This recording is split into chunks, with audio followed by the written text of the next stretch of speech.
Okay, so I'm going to follow these steps while solving this problem.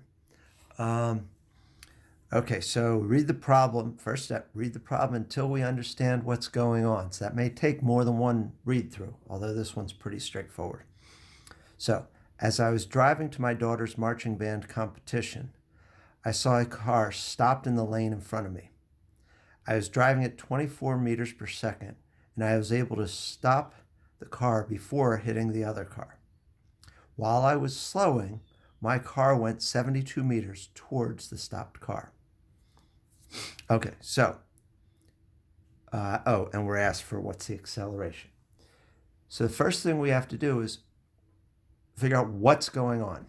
And a car is stopping. That's all we're looking for. Okay, car is coming to a stop. So that's our first step. We understand what's going on. Next, we write down our 5 variables: velocity initial, velocity final, acceleration, displacement, and time. Equals. And then we put in the 3 variables we've been given and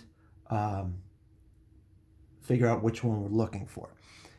So my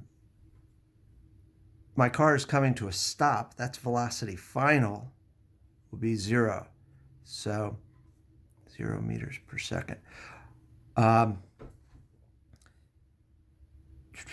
Okay, so we know that my car was going 24 meters per second. That's velocity initial.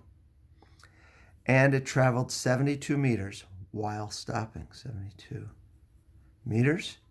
And we're asked for acceleration. And so that means that time is not a part of this problem.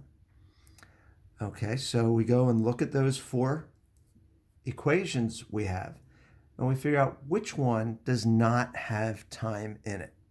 And that turns out to be the equation velocity final squared equals velocity initial squared plus 2 times the acceleration times the displacement. All right? We are looking for acceleration, and so we are going to solve this solve this equation for acceleration before we put in numbers. There's one exception to that, but that's explained in those directions. Okay, so I want acceleration by itself. First, I'll subtract velocity initial squared from both sides. Those cancel, and we have velocity final squared minus velocity initial squared equals 2a delta x. Okay, so I want the a by itself. It's being multiplied by a 2, and it's being multiplied by delta x. So I'm going to divide by 2 delta x, 2 delta x. And we get acceleration is equal to velocity final squared minus velocity initial squared over 2 delta x. Now that I've done that, put in the values that we have over here. And so velocity final was 0 squared minus 24 squared over 2 times 72 equals acceleration. So 24 squared is 576.